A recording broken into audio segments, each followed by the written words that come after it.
Jumpa lagi dengan kita Jogja Crypto Diningrat dalam episode yang ke-6. Kali ini kita akan membahas wallet. Masih bersama bintang tamu tetap kita, Saudara Hadi Diningrat Suryono. Ya, selamat siang Mas. Selamat siang Mas Hadi. Ini posisinya di Bantul ini, jenengan. Iya, pencitraannya di Bantul. Sebenarnya saya di Ciputat ini.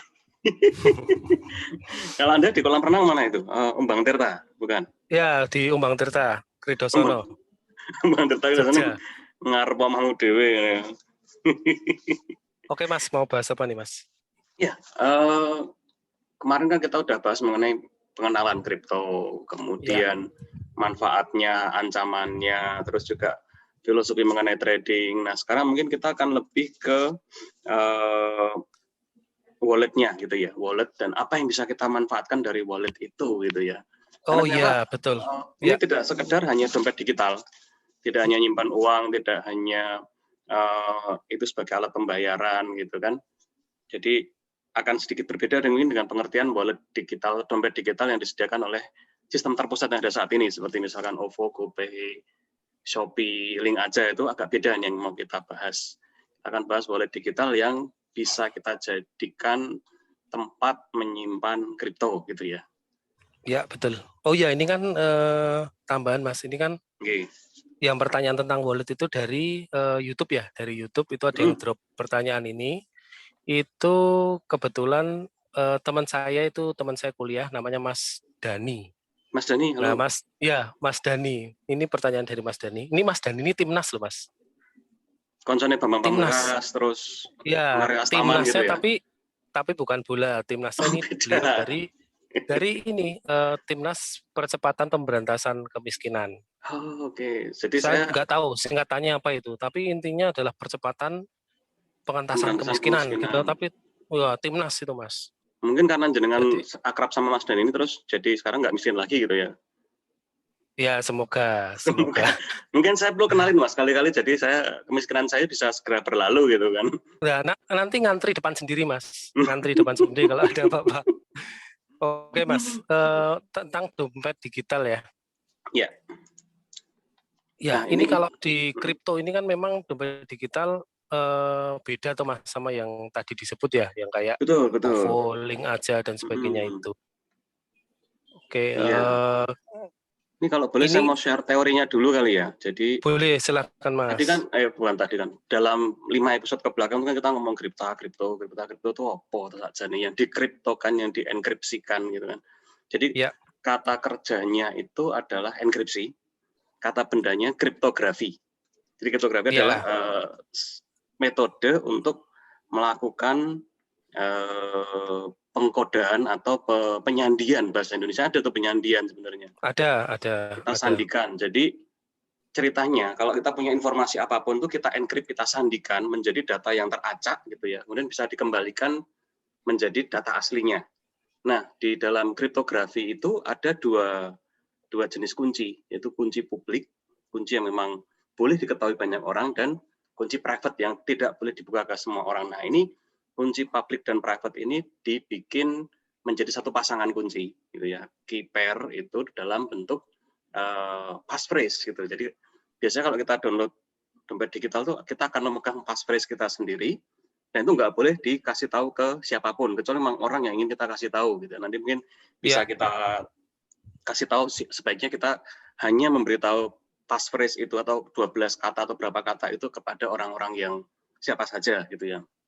Nah, dari pasangan public key dan private key itu terciptalah sebuah bentuk logik gitu ya. Sebenarnya wujudnya hanya aplikasi atau add-on di web itu yang namanya wallet digital gitu. Dengan wallet digital itu fungsi pertama sebenarnya awalnya adalah ya untuk transaksi gitu ya, untuk transaksi konfirmasi dari satu transaksi A ke B gitu terus disahkan oleh blockchain gitu kan ya. Nah, sebenarnya nggak cuma ini, nanti ada banyak aplikasinya lebih lanjut termasuk smart contract, DeFi gitu kan ya. Nah, tapi jenis-jenis wallet lebih lanjut mungkin Mas Hadi sudah mempersiapkan nih kayaknya ya. Ya, mungkin saya share ya Mas ya. Tadi kan Kalau yang teknis tentang mekanisme wallet tadi udah dijelaskan dengan sangat teknis ya, Mas. Karena jenengan kan kuliahnya teknik. Pulang Nah, cakal, ini wetan ini cakal lagi ya. ya saya ini sharing dari sisi praktikal. Jadi apa yang sesuai pengalaman kita ya, Mas ya. Itu jadi ini untuk kelihatan ya, Mas ya. Jelas, ya. Jadi jenis wallet kripto itu dibagi dua, Mas. Itu cara kerjanya, sesuai cara kerjanya ya. Yang pertama itu yang terhubung internet. Artinya untuk memakai itu kita harus terhubung internet. Kita hanya bisa melihat isinya itu setelah terhubung internet. Nah itu biasanya pakai dia bisa dari HP, mobile. Kemudian ada yang pakai browser, misalnya dari Mozilla. Itu dia web based ya berarti ya.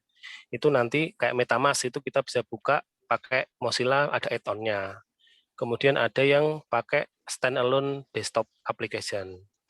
Nah, kalau yang ini yang terhubung internet itu kan sebutannya dia hot wallet. Jadi karena dia terhubung internet jadi hot lah istilahnya, bisa diakses kapanpun kan gitu. Nah, kemudian yang hot Standby kalau wallet hot itu ini ya. ya istilahnya standby, dia siap diakses kapanpun. Jadi kalau yang hot wallet itu dibagi dua, Mas. Yang satu yang custodial, itu artinya wallet kita itu sebenarnya selain kita kuasai juga dikuasai pihak lain. Ini contohnya yang wallet kita yang ada di exchange, misalnya yang ada di Binance atau di toko kripto atau di Indodax. Nah, itu kan wallet kita atas nama kita tapi sebenarnya dalam penguasaan oleh pihak lain. Nah, ini custodial. Yang Sedangkan yang custodial nomor itu kita dua, cuman punya alamatnya, tapi passphrase-nya kita ya nggak punya ya. kita nggak punya Nggak punya password-nya. password-nya, tapi ada alamatnya di situ. Ada alamatnya. Terus kemudian yang kedua, jadi kalau yang pertama itu tadi kalau ada apa-apa kita harus ke customer service. Misal ada problem di akun kita mau akses wallet nggak bisa ya pakai customer service-nya si penguasa wallet itu, misalnya ke Binance atau ke toko kripto. Nah, kita harus akses lewat customer service untuk dibuka kan gitu kalau ada error atau kesulitan lah. Sedangkan yang kedua itu yang non custodial, Mas. Yang non custodial itu benar-benar wallet itu kita pegang sendiri penguasaannya. Nggak ada orang lain yang bisa akses kalau nggak kita kasih tahu phrase-nya. Nah, itu contohnya kalau yang sekarang ini ada itu kan SafePol, Trust Wallet, MetaMask, Token Pocket, dan lain-lain. Nah, itu yang non custodial ini benar-benar kalau ada apa-apa ya kita harus bertanggung jawab sendiri. Artinya si passphrase itu jangan sampai hilang. Ini Tuh. sesuatu yang Kemudian mungkin kita belum terbiasa ya, bertanggung jawab terhadap diri sendiri. Jadi memang ya punya decentralized itu ya badi-badimu dewe, rugi-rugimu dewe, hilang aksesmu ya tanggung sendiri gitu ya. Ini yang perlu kita betul. biasakan mungkin ya. Ya, nanti kan sambil jalan kan bisa dipelajarin gimana cara untuk keamanannya, cara pengamanannya, cara nyimpennya gimana. Itu kan nanti sambil jalan bisa kita pelajarin bareng gitu, Mas. Kemudian yang cold wallet. Nah, cold wallet itu dia nggak terhubung dengan internet. Artinya dia biasanya bentuknya hardware kayak flash disk atau power bank gitu. Itu kalau kita mau lihat ya kita colokkan ke PC nanti kelihatan di situ apa. Kalau kita mau transfer baru itu dicolokin. Jadi informasi digital asetnya itu tersimpan dalam hardware. Nah, itu contohnya kalau yang di pasaran itu ada Trezor, Nano Ledger, SafePol, Capkey sama yang terkenal tuh Elipol sama Elipol. Nah, itu sih yang biasa dipakai bisa ya. di-sharing. Ya, betul, betul, Mas. Dan kalau saya dapat insight tuh dari beberapa penyelenggara layanan kripto itu biasanya memang mereka tidak semua portfolio itu ditaruh di hot wallet. Jadi sebagian besar mungkin 60% itu di cold wallet, yaitu mengantisipasi kalau ada pencurian atau kan gimana pun juga babi ngepet digital itu ada aja gitu loh. Jadi kalau kita mungkin ingat kasus Mt. Gox di Jepang gitu ya, itu hilang berapa dan nggak bisa direcover. Betul. Caranya adalah sebagian besar dari dana itu ditaruh di cold wallet dan hanya ditarik ketika memang misalnya ada tiba-tiba perlu likuiditas di hot wallet-nya gitu ya. Betul, betul ya. Itu kan salah satu tipsnya begitu, Mas. Kalau aset digitalnya banyak dan itu udah worth it untuk punya digital wallet yang cold, ya kita usahakan punya itu. Artinya nanti kita split portfolionya mau yang disimpan jangka panjang, yang kira-kira nggak diutak-atik ya masukin cold wallet. Kalau yang kira-kira mau di tradingin atau mau disimpan di DeFi, ya kita ke hot wallet gitu. Tapi praktis kalau kita memang bisnisnya di DeFi, di network, ya otomatis nggak terlalu kepake si gold ini. Kecuali memang asetnya banyak ada yang disimpan di situ. Tapi kalau memang bisnisnya itu sebagian besar di DeFi atau di istilahnya di centralized exchange, ya otomatis si cold wallet itu belum kepake. Itu sih Mas. Betul, ini lebih ke simpanan jangka panjang ya, yang cold wallet itu sebenarnya. Jadi kalau mau nyimpen BTC atau ETH atau BNB 5 tahun dan nggak mau tutak-atik dan nggak mau ada resiko enkripsi pasangan tadi dipecahkan dengan menggunakan quantum computing atau mungkin dengan kelalaian orang lupa ngasih passphrase, itu kan salah satu caranya adalah dengan mengamankannya di cold wallet gitu ya. Iya, betul. Oke, gitu. Terus kemudian kan dari pertanyaan Mas Dani itu juga yang penting itu terkait ini Mas, kalau udah punya cold wallet, dari awal itu caranya terus mau nyimpennya itu gimana? Mau beli kriptonya itu gimana sih? Kan gitu, dari awal ini. Nah, itu sebenarnya sih prosesnya memang kalau awal-awal kita masuk di dunia kripto, itu kan pertama kan pasti ya ini secara umum nih, artinya dia itu biasanya kan berangkat dari trading dulu Mas, sebenarnya exchanger dulu. Betul. Nah ini kadang sering susah juga untuk daftar ke exchanger itu karena agak beda dengan buka rekening di bank yang kita tinggal datang ketemu Mbak CS-nya, dilayani dengan ramah terus dibantu semuanya jadi. Yang ini kita harus nyoba sendiri, KYC sendiri, gitu, terus upload KTP, foto ningok mengamingo gitu ya. Nah jadi nomor satu ini sebenarnya kadang sudah jadi challenge sendiri karena memang kita dituntut untuk lebih level kemandiriannya lebih tinggi gitu ya dibandingkan. Betul. Karena kan untuk buka akun itu kan semua online Mas. Beda kita kayak buka rekening bank, buka rekening reksadana kan kebanyakan masih bisa offline ya. Kemarin sebelum pandemi itu kan masih bisa offline. Nah kalau ini semua full online. Jadi tahapannya itu biasanya kan kita buka akunnya itu register dulu. Yang pertama, kedua kan ada proses KYC ya sama verifikasi ya, yang foto, kemudian ngirim KTP. Ya, know your customer itu. Kemudian kalau KYC itu kan prosesnya bermacam-macam. Tiap exchanger beda. Ada yang 1 hari, 3 hari, 5 hari, ada yang bahkan seminggu. Itu beda-beda memang. Jadi ya kita harus sabar sampai. Apalagi sekarang lagi banyak orang mulai masuk. Betul. Jadi memang betul informasinya memang karena banyak nasabah baru itu jadi KYC agak lama memang ya. Terus ketika KYC sudah beres baru kita bisa deposit rupiah kita dari bank itu ke exchanger. Jadi kalau misalnya pengalaman saya sih kalau dari di toko kripto itu kita bisa pakai virtual account, itu lebih cepat memang. Jadi kalau toko kripto itu kalau nggak salah nyediain virtual account-nya itu ada di Mandiri, Permata sama apa Mas? Sinar Mas ya? Kayaknya ya, tapi kayak yang sering saya pakai ya Mandiri atau Permata itu. Ya, kalau saya biasanya pakai Mandiri itu dia prosesnya cepat, nggak sampai 10 menit lah. Kalau lagi nggak ada gangguan sistem ya langsung masuk. Nah, kemudian kalau dana di rupiahnya udah masuk, itu kan di akun kita, itu akun trading kita itu kalau di toko kripto dia BIDR ya Mas ya? Wujudnya jadi BIDR ya? Itu dia ngelinknya ke Binance, jadi B itu Binance IDR. Binance IDR, betul. Kemudian setelah itu baru kita bisa beli. Nah, beli kriptonya kita beli sesuai kesenangan kita apa, yang sudah kita riset apa, kita beli. Nah, ketika udah beli kan, kriptonya itu akan tersimpan di hot wallet yang custodial itu, yang ada di exchange itu. Jadi di akun kita akan ada punya tersimpan kriptonya, itu misalnya Bitcoin atau Ethereum ada di situ. Nah, dari situ tergantung kita apakah mau tetap di situ, disimpan di situ buat trading, nanti kalau harga naik dijual, atau mau ditransfer ke yang tadi yang cold wallet atau ke hot wallet yang custodial, yang non custodial yang kita pegang sendiri. Itu proses transfernya itu biasanya kan kalau sekarang yang harus hati-hati adalah jaringannya ya Mas ya. Jaringannya gitu kan ada, mungkin Mas Anton nanti bisa bantu jelasin ya, ada BEP20, BEP2 sama ERC20 kan itu. Betul. Nah, mungkin nanti bisa dijelasin untuk biasanya resikonya apa, pilihannya apa. Tapi sebenarnya sih dengan kita membaca dengan hati-hati itu sebenarnya nggak akan ada masalah.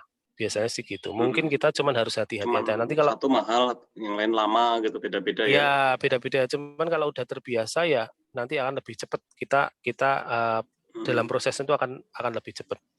Kemudian ya udah kalau bahasanya orang Kulon Dalam tuh kayak protokol loh, yang tadi disebut BEP20, ERC20 itu. Jadi kalau di internet kan ada TCP/IP, terus kalau yang peer-to-peer ada X25 atau pakai MQTT kalau ngomongin IoT.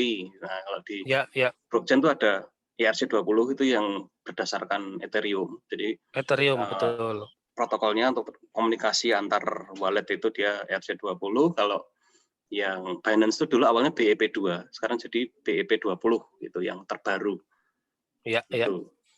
Nah, kemudian kalau tadi udah masuk ke wallet, kalau mau disimpan ya disimpan, terus kalau mau dipakai di DeFi, itu di DeFi atau di exchange yang decentralized itu baru nanti dikonekin ke smart contract di DeFi-nya. Ini yang nomor 7 itu. Jadi untuk masuk ke DeFi itu nggak bisa dari custodial wallet, yang dari exchange itu nggak bisa. Jadi harus langsung dari wallet kita sendiri, nggak bisa langsung. Kan Binance pun nggak bisa, Mas ya? Kalau sekarang sih tetap harus ke Binance yang wallet itu. Tetap harus ditransfer ke Binance wallet ya. Kalau dari walletnya exchange tetap nggak bisa, Mas. Nggak bisa ya. Jadi dari yang custodial nggak bisa ya. Memang harus sesuatu yang kita pegang sendiri, yang kita kendalikan sendiri gitu ya. Betul. Nah, itu tadi kan proses untuk deposit ya. Nah, proses masuk ke walletnya, Mas. Masuk ke walletnya itu udah berarti ya, Mas ya. Nah, sekarang kan berarti suatu saat kita mau pencairan rupiah nih, mau mencairkan. Oh iya. Kita punya aset, gimana tuh caranya untuk mencairkan ke rupiah? Istilahnya kita ada kebutuhan, kita mau pakai. Nah, itu mungkin juga saya harus share ya, Mas ya. Nah, itu untuk yang cara pencairan itu sih sebenarnya simple aja, Mas. Itu dibalik aja prosesnya. Dari tadi misalnya kriptonya ada di cold wallet atau di hot wallet yang non custodial. Nah, itu tetap harus ditransfer dulu ke walletnya yang market exchange yang custodial. Jadi dari wallet kita ditransfer ke misalnya ke exchanger, ke Binance atau ke toko kripto atau ke Indodax. Nah, ditransfer ke situ itu biasanya prosesnya cepat. Kalau nggak ada error biasanya paling 1 menit sampai 3 menit lah itu udah nyampe. T+3 menit ya. Nah, T+3. Nah, kemudian di situ di exchange itu baru bisa kita jual. Artinya kalau kita jual ya, kalau kita ke rupiah ya kita jual ke rupiah. Kan ada kalau misalnya pasangan rupiahnya nggak ada ya kita lewat USD dulu. Misalnya lewat USD baru dari USD ke rupiah gitu. Baru nanti setelah itu dijual udah jadi rupiah baru kita tarik ke rekening lokal kita, bank lokal ya. Itu biasanya prosesnya ya T1 sampai T3 tapi ya T-nya itu bukan hari, Mas, tapi menit. Jadi nggak sampai katakanlah 5 menit itu dana itu udah masuk ke rekening kita gitu kan. Kalau kita ke instrumen yang lain itu kan kadang pencairan itu kan bisa T+5, T+7 hari gitu ya. Hari tapi ya yang ini T+3 plus malah menit gitu. Dan ini mungkin menggarisbawahi yang tadi ya, kalau buat teman-teman yang kayak saya yang nggak lanya-lanya pakai dolar gitu. Jadi kan kadang kekhawatirannya, kalau kripto mikirnya pakai dolar ya. Enggak juga. Saya tuh ngertinya ya, lahir rupiah, bisanya juga lanyanya bayangnya kalau nilai saya berapa tuh ya dalam rupiah gitu kan. Makanya sebenarnya koin-koin yang sudah di papan atas itu biasanya ada pairing rupiahnya ya. Jadi nggak usah bingung nanti didolarin dulu bagaimana. Tapi kalau yang koin-koin papan atas itu ada pairing rupiahnya, tinggal ditarik aja ke rupiah juga gitu kan. Ya betul. Kalau bagi yang udah kebiasaan rupiah, misal kebiasaannya rupiah ya memang itu, Mas, memang koin-koin yang ningrat lah istilahnya udah ada yang rupiah. Cuman kalau mau naik kelas ke level berikutnya ya memang harus pakai basicnya USD karena kan ya, lebih banyak di luar pilihannya. sana ya lebih banyak pilihan, kemudian di DeFi-nya juga semua pakai USD, Mas. Gitu. Betul, betul. Walaupun enggak loh, saya Trust Wallet itu saya sama dengan rupiah kan juga bisa. Bisa. Memang bisa. Bener, saya tuh kalau bayang ke dolar piro tadi sak dolar iki selalu piro rupiah wae jadi ngerti toh.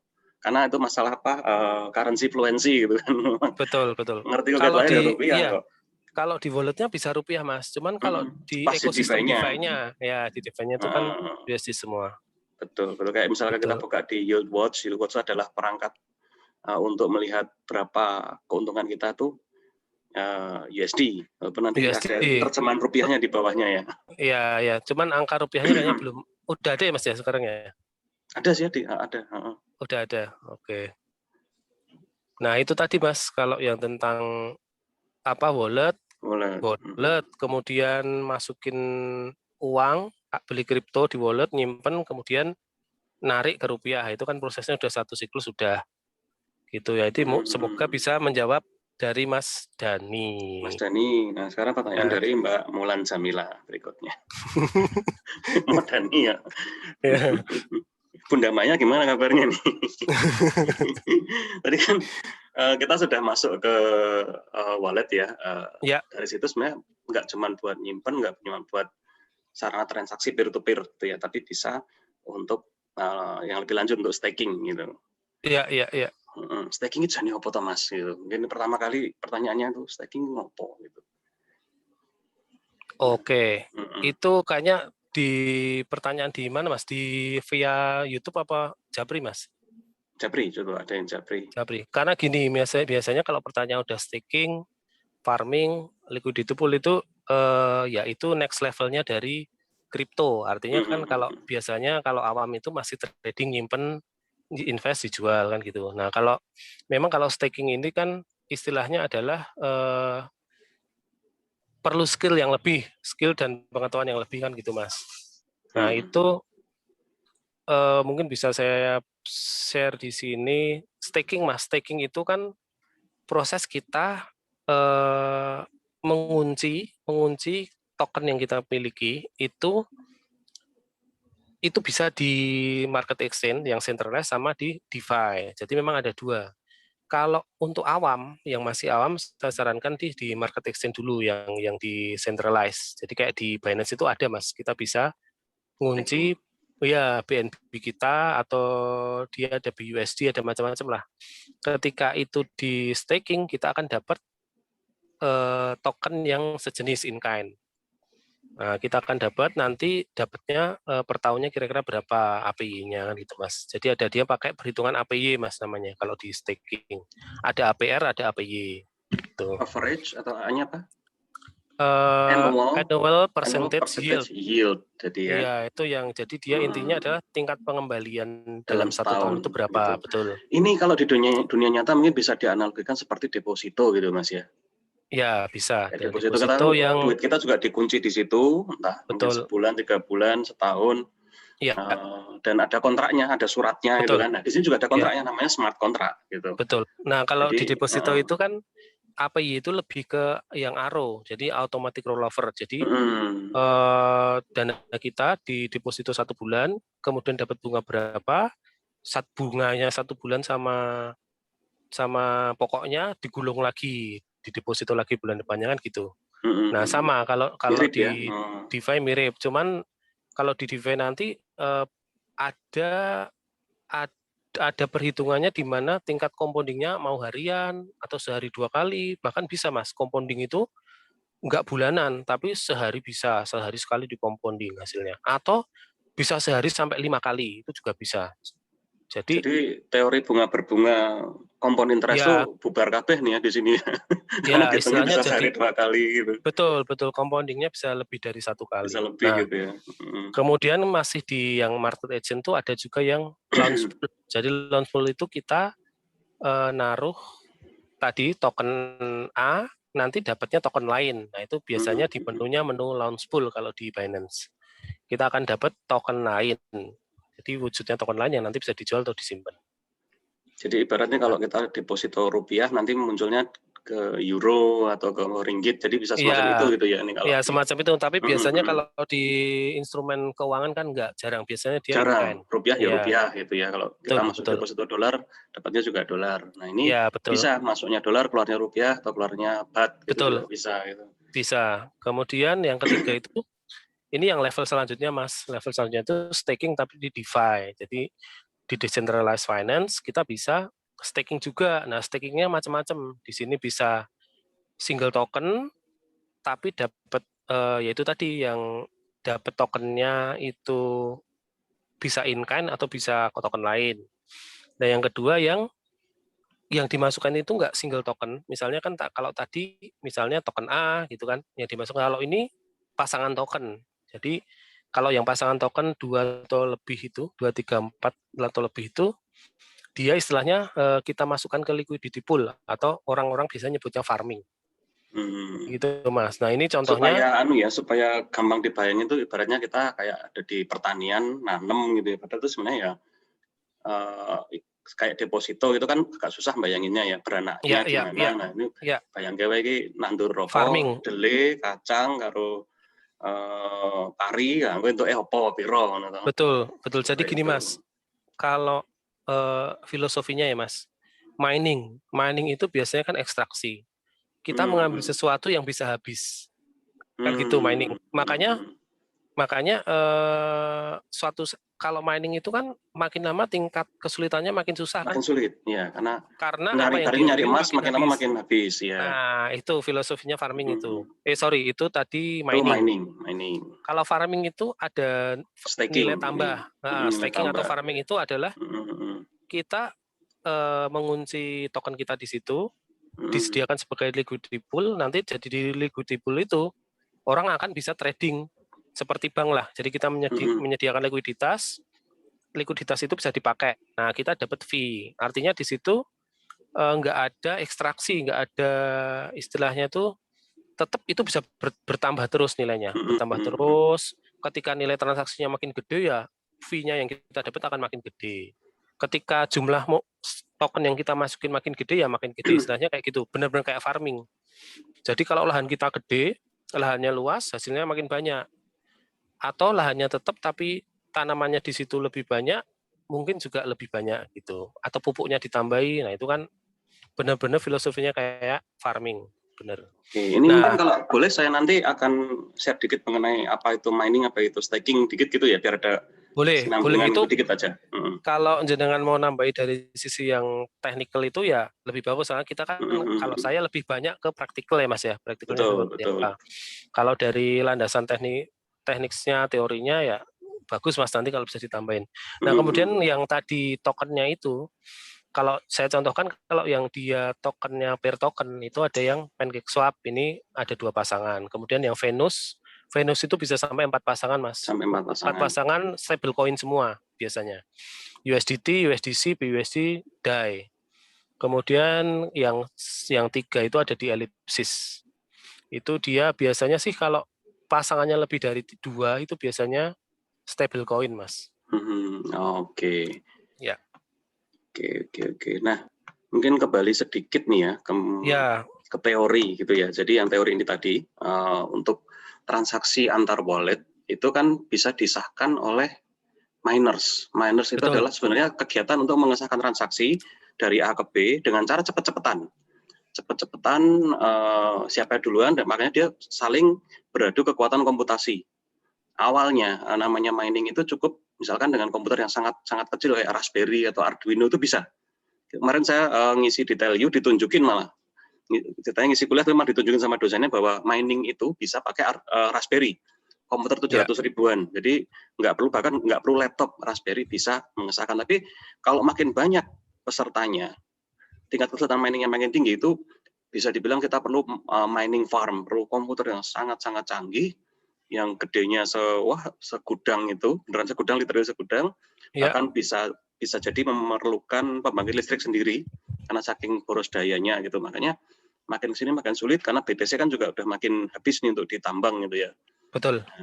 Karena itu sangat makan daya untuk melakukan penambangan itu, ada namanya proof of stake. Jadi orang-orang yang punya stake pool Jadi ceritanya koinnya tuh diterbitkan dulu semua, terus di pooling. Nah, orang-orang yang punya pooling itu yang mengesahkan transaksi itu tetap perlu daya computing tapi nggak gede.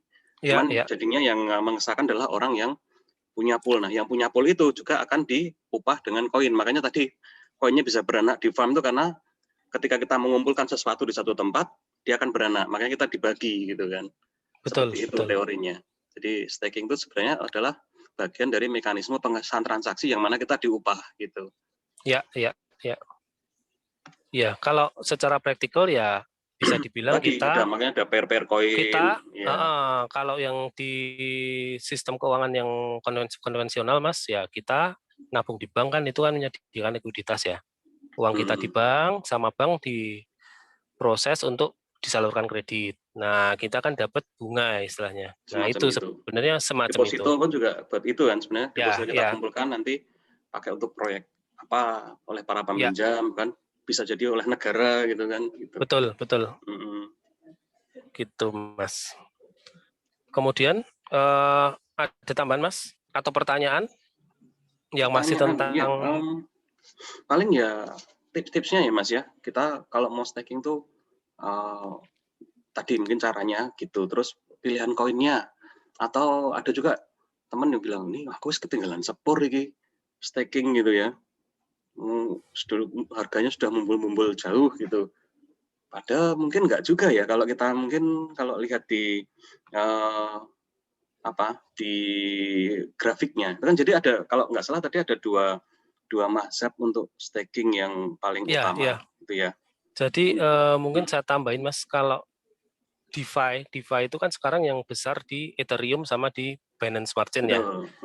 Jadi dua-duanya itu kan saling bersaing, compete. Tapi yang duluan itu adalah di Ethereum. Dia kan ya maskotnya dia kan Uniswap. Kemudian belakangan muncul sekitar 2020 bulan mungkin September, November, Desember itu si PancakeSwap. Nah, dia PancakeSwap itu ada di jaringannya BSC karena ya BSC punya keunggulan lebih cepat, lebih murah gasnya dan sebagainya. Nah, ini sekarang kayak karena kompetisi itu BSC, kuliah BSC aja. Jadi sekarang itu sih persaingannya memang makin kenceng ya, Mas ya. Makin kenceng, apalagi kemarin sekitar seminggu yang lalu, 2 minggu yang lalu itu si PancakeSwap itu dia upgrade vault-nya itu ke versi 2. Nah, itu yang membuat harganya juga naik kenceng banget. Nah, sebaliknya si Uniswap ini nanti Mei tanggal 5 itu dia bakal upgrade ke versi 3-nya, Mas. Jadi kan ini Uniswap karena udah ada duluan ya. Ada duluan, kemudian dia sekarang udah naik ke versi 2, nah besok Mei tanggal 5 dia mau ke versi 3. Nah, ini kan yang menjadikan harga tokennya Uniswap, Yumi, dan si PancakeSwap atau Quake itu yang belakangan ini naik sangat tajam. Ya. Tapi kalau dibilang telat ya belum, Pak. Ini kalau lihat dari ini saya lihat sengaja grafik bulanan ya. Berarti kan baru 1, 2, 3, 4, 5, 6, 7, 8, 9. 9 bulan yang lalu ya Uniswap ini. Iya. 9 bulan yang lalu, dan dalam 4 bulan belakangan ini naik kenceng. Bulan ini aja agak ya gitu ya. Ya, ini kan tapi, yang merah itu kan masih bulan Mei ini, Mas. Baru sehari 2 hari ini ya, 2 hari ini. Baru 2 hari. Nah, biasanya kan memang itu koreksi wajar. Natural aja, wajar. Nanti itu pasti juga kemungkinan besar akan naik karena gini, Mas, yang namanya upgrade ke vault naik versi itu adalah hajatan besar bagi DeFi.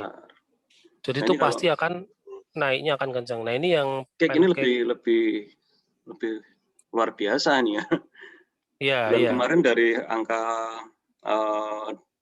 belasan ya. 13-an sampai 40 lebih gitu.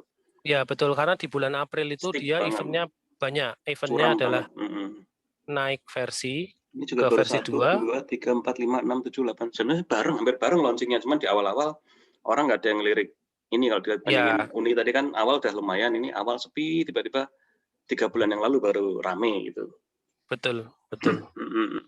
Nah, jadi ya kalau kita lihat sih investment di DeFi masih sangat terbuka lah, Mas. Memang terbuka. Ini barang baru ya. Iya, betul. Nah, kemudian tadi terkait itu ya terkait tips dan trik ya Mas ya. Kalau kita mau bisnis di DeFi ya. Nah itu kan kita kan melihatnya itu sebagai sebuah usaha ya Mas, sebuah bisnis.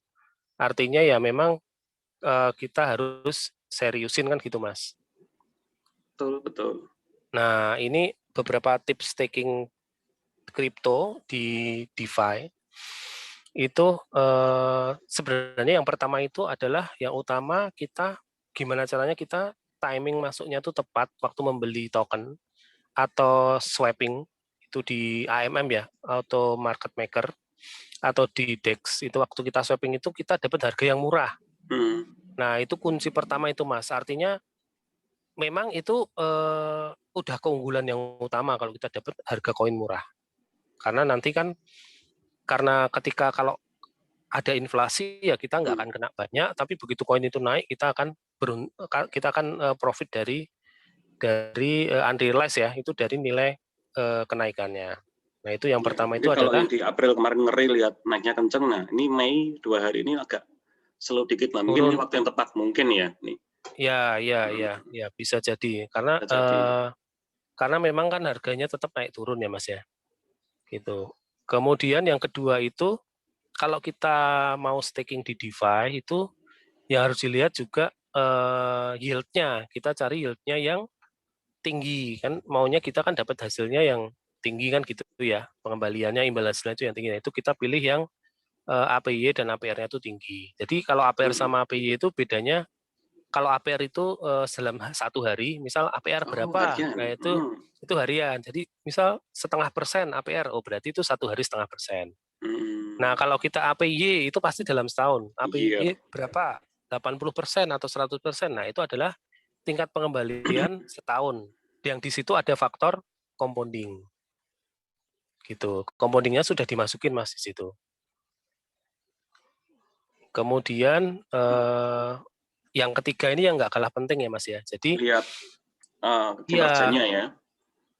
Ini lebih ke kayak kinerja koinnya, tokennya. Jadi karena kita itu kan kalau di DeFi itu kan kita dapatnya token, kebanyakan sih yang hasilnya gede-gede bukan stable coin ya. Jadi dia token yang ada inflasi di situ, bisa naik, bisa turun. Nah, risk-nya itu gede inflasinya, naik turunnya, fluktuasinya. Nah, jadi kita harus kalau bisa taruh porto kita itu di beberapa farm, jadi nggak cuma satu. Jadi itu untuk istilahnya mengendalikan atau memperkecil risiko inflasinya itu, gitu. Jadi istilahnya kita diversifikasi lah. Yang bunternya apa sushi Mas ya? Bunter sushi terus dodo.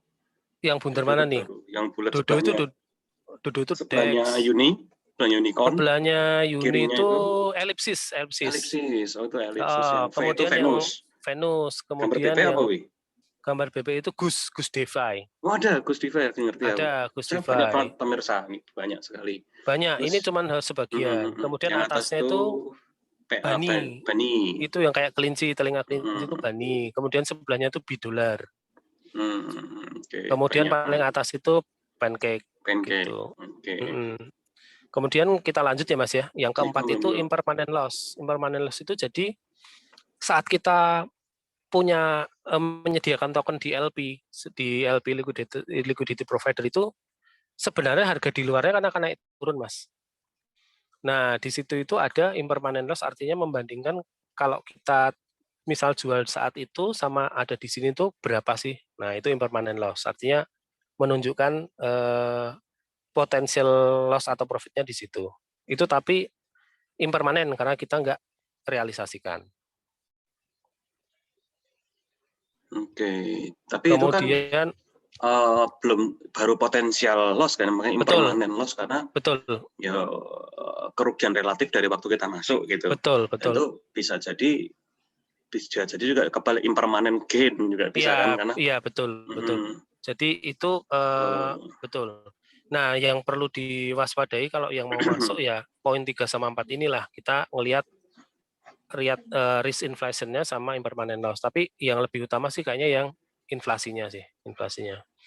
Kemudian kalau yang terkait sama manajerial ya nomor 5, 6, 7 ini. Jadi kita tuh tiap hari yang nomor 5 itu adalah selalu mengupdate informasi, Mas. Update informasi di dunia DeFi yang kita ikutin, ataupun screening terhadap opportunity di DeFi yang lain. Nah, itu perlu, karena misal kita udah masuk di 3 DeFi atau 5 DeFi, atau 5 farm atau berapa farm, tapi tetap kita harus ngupdate informasi itu nggak hanya di farm itu atau di DeFi itu, tapi juga di luaran sana. Artinya karena dunia DeFi itu saling berkolaborasi, Mas. Satu ekosistem dengan yang lain tuh dia ada kolaborasinya. Yang menarik ingat itu ya, di nomor 5 ini kan jenengan menuliskannya sebagai daily. Nah, jadi setiap hari aja lah, nggak usah tiap menit gitu ya. betul. DeFi boleh DeFi, tapi jangan lupa hidup, jangan lupa. Ya. Kalau yang bekerja ya bekerja, yang kuliah ya sekolah gitu ya. Jadi tetap menjalankan kewajiban kita sebagai manusia sehari-hari gitu. Betul. Nah, kemudian lanjut ya, Mas. Yang keenam ini documentation. Itu artinya ya kita punya dokumentasi kita ini, portofolio kita kemana toh, aset digital kita itu kemana toh. Nah, itu kan kita harus punya entah catatan Excel atau ditulis, atau kita punya tools dashboard ya lebih bagus. Kemudian yang pasti kayak project-project lainnya ya, selain di kripto ya tetap harus ada monitoring sama review. Monitoring dan peninjauan tuh. Peninjauan. Peninjauan. Gitu. Jadi istilahnya tetap kita secara rutin ya kita review, karena si API-nya itu, Mas, itu berubah-ubah, tiap hari bisa berubah. Jadi kita harus selalu monitoring. Nah, ini contohnya, misal kita punya aset alokasinya misal ini ya, ke 7 ya, ke 7 farm misalnya. Nah, itu kita harus setiap hari kita update, Mas. Kita sekarang itu portonya gimana sih, di mana aja sih? Nah, seperti ini. Misalnya ada di sini, berapa persen kita punya. Tuh, kemudian kalau yang terkait sama monitoring tadi, itu ini, Mas, jadi projection ya. Jadi misalnya kita ada di farm itu, farm A, B, C sampai G ini, nanti kira-kira sampai setahun itu dia hasilnya sampai berapa sih? Nah, artinya dari awal kelihatan yield-nya. Jadi yang membedakan lebarnya itu, perkembangan growth-nya itu adalah yield-nya. Karena yield-nya makin gede, pasti dia akan besok 1 tahun lagi hasilnya akan lebih gede. Gitu. Jadi di situ kita bisa istilahnya main-main lah. Main-main artinya kita timbang-timbang risikonya sama timbang-timbang growth-nya, imbal baliknya. Nanti akan kita bisa tentukan porsinya, mau kemana berapa persen, mau kemana berapa persen, mau kemana berapa persen. Itu grafik itu, yang Mas, begini tadi pakai Excel biasa bisa, Mas ya? Saya masukin. Ya, kalau pakai Excel bisa, ada rumusnya bisa. Rumus dia pakai rumus bunga juga bisa. Cuman kalau di DeFi ada beberapa tools, ada yang gratis, ada yang bayar, memang ada. Oh, ada tools jadi ya? Ada gitu ya? Ya, ada tools jadi juga ada. Cuman sebaiknya sih kita lebih baik dihitung sendiri. Artinya kalau kita tentukan sendiri kan lebih mantap. Kita formulanya juga yakin. Formula yang di situ itu kita yakin gitu loh, Mas. Dan jangan burung hantu pada ilmu. Awal maksudnya, awal. Iya. Itu. Oke, jadi memang ya kita monitoring, kita bikin grafis, dan kita ada gambaran gitu ya. Betul, menarik ya, Mas ya.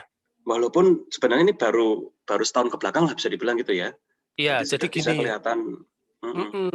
Jadi problemnya sih kalau teman-teman yang baru mau masuk ke kripto, apalagi pengen bisnis di DeFi itu kan, karena masih awam itu pasti bingung banget, Mas. Jadi kayak kita ngajarin, kita ngomong itu karena bahasanya itu buat awam itu asing, bahkan orang yang udah di kripto lama, yang dia trading pasti juga akan roaming itu. Itu kalau istilahnya yang tahu ya orang-orang Kryptonite itu. Mungkin dari yang trading, dari orang investment yang trading kripto 5%, dari 5% itu yang ke DeFi udah pasti 2%, 1%. Jadi 2% bagi 5 berapa? Iya. Jadi istilahnya yang mau saya bilang sih, karena masih sedikit orang yang di situ ya, artinya memang masih menjadi hal yang asing gitu, Mas. Betul. Ya asing itu, 1 menakutkan, 2 peluang gitu ya. Jadi kalau dulu pelaut-pelaut Spanyol kan selalu mengatakan bagian dunia yang belum dieksplorasi adalah terra incognita gitu ya. Nah ini seperti ini mungkin. Betul, Jadi yang sudah pernah laut itu paling siapa pelaut Spanyol Vasco da Gama Portugal ya. Wah itulah pelaut-pelaut itu ya nggak banyak. Jadi makanya yang belum pernah lihat sana pasti ngeri gitu. Tapi yang udah tahu di sana ada benua Amerika, di sana ada Asia, ada Hindia gitu kan. Betul. Justru itu. Makanya kita kan memang harus benar-benar niatnya itu adalah mengeksplorasi. DeFi itu sebuah dunia yang kita eksplorasi, gitu Mas. Tapi jangan sampai tersesat. Artinya tersesat kita harus ada guideline-nya. Dan jangan kalau tersesat menyalahkan kita gitu, ngomongin kok. Ya, jadi kan kalau kita kan tersesat kalau nggak ada ilmu, nggak ada knowledge, kan gitu Mas. Betul. Itu. Dan itu kita harus baca sendiri sih, dan pengetahuan mengenai ini terbuka lebar sebenarnya di websitenya PancakeSwap, Uniswap, terus juga di CoinMarketCap itu sangat terbuka. Kemudian yang di Binance itu kan juga ada Binance Academy. Ya. Itu ada. Tak tunjukkan ya Binance Academy itu di sini itu ada. Jadi silakan baca-baca tuh lengkap banget. Infonya udah lengkap banget. Itu nanti dapat gelarnya diploma itu, Binance itu. Oh bisa sampai beneran Ya bisa, nanti nama terus gelarnya Binance. Ya enggak, Thomas. Enggak, tapi ada loh. Kalau di Udemy atau Coursera itu yang memang kursus itu kan kursus ya yang sertifikasi ada.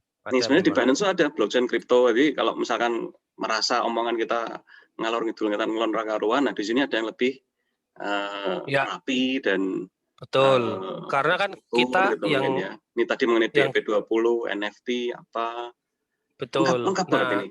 Lengkap. Jadi kan baca nggak kelar-kelar gitu. Yang kita sharing di sini kan ini ya Mas ya, berdasarkan pengalaman kita. Pengalaman kita selama ini gimana, kita ada waktu dari artinya kegiatan kita sehari-hari, ya kita bisa ada waktu untuk edukasi sharing yuk, ayo kan gitu. Artinya apa yang kita sharing berdasarkan yang kita ngerti aja, yang kita udah lakukan. Nah nanti kalau teman-teman mau explore lebih lanjut atau balik lagi ke teori lagi, ya itu bisa ke reference ke website-website lain gitu. Betul. Jadi atau ada juga yang nggak percaya mungkin sama kita, Mas. Nggak masalah. Nggak percaya. Nah, karena beneran nggak ini ya, dia bisa nanti cari referensi yang justru silakan nggak percaya, silakan membantah gitu ya. Jadi ini karena sama-sama kan ada waktu itu juga ini terkait dengan pelaut Spanyol tadi. Ada yang bilang kalau mau mencapai Hindia arahnya ke timur, itu pelaut-pelaut Portugis. Yang Spanyol nggak, saya ke barat aja. Akhirnya sama-sama ketemu, walaupun Hindianya Hindia Barat yaitu Karibia, yang Portugis ketemu India beneran gitu kan. Seperti itu. Jadi akhirnya ya semua sama-sama untung gitu kan. Betul. Jadi teman-teman nanti yang habis lihat dari sini malah untungnya dari tradingnya toh, bisa dari NFT, bisa dari kayak saya sekarang bisa dibilang untung dari yang sama sekali tidak terkait kriptonya tapi di dunia itu gitu, tapi nggak terkait kriptonya gitu kan. Iya. Bisa macam-macam gitu. Betul. Gitu Mas. Betul. Kemudian ada yang lain Mas?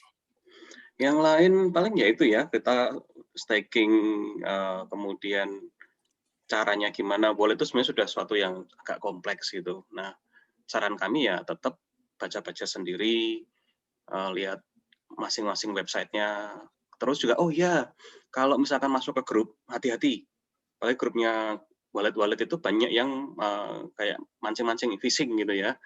Iya betul. Itu ada istilahnya Mas, babi ngepet 3.0. Babi ngepet 3.0 itu ada. Jadi nggak cuma di Depok. Ada. Makanya kalau di judul video ini, apakah babi ngepet bisa mencuri? Jawabannya bisa gitu ya. Caranya dengan gitu, ngepetnya adalah literally memepet gitu ya, memepet pura-pura jadi customer service, pura-pura ada masalah apa, nanti dia akan nanya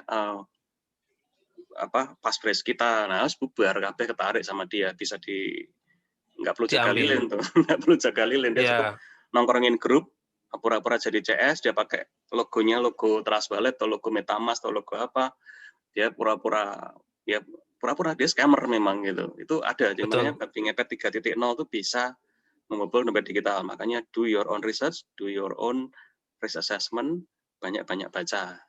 Jangan Iya, awal betul. sama ilmu, jangan burung hantu gitu ya. Iya, betul. Gitu. Mungkin itu dulu kali Mas ya, nanti takutnya pusing ini penonton ngomong ngalor Iya. ngidul, karepe Mungkin opo, tapi ini juga Mas, diingatkan kalau masih ada pertanyaan atau pengen iya, ada membahas tentang silahkan apa, di kolom komentar. kolom komentar nanti bisa, nanti, Mhm, semaksimal mungkin kita akan akomodir, cari, ya akomodir lah betul. nanti. Kalaupun kita nggak bisa, kita akan datangkan bintang tamu yang bisa. Karena Ya, lumayan kita jaringan pertemanannya lumayan gaul loh, kita walaupun ya, dari desa, dari mepet Bantul, pergaulannya internasional. karena kita kan Mhm, namanya veteran, veteran ya veteran-veteran lain juga banyak Mas, veteran lain yang juga banyak gitu. juga banyak, betul, jaringannya banyak. Betul Nanti betul, kalau ada hal yang menarik yang mungkin teman kita yang lain yang dia spesialis di situ menguasai yang banyak, kita bisa datangkan, bisa gitu Mas. datangkan. Oke, kalau gitu terima kasih banyak Mas Hadi Ya, terima menyempatkan kasih di kembali hari Mas libur Anton. untuk diskusi. Kita akan terbitkan seri-seri berikutnya. Iya, Jadi jangan khawatir, silahkan disimak terus Jogja Crypto Diningrat. iya, Merdeka. merdeka, selamat siang Mas. Selamat siang.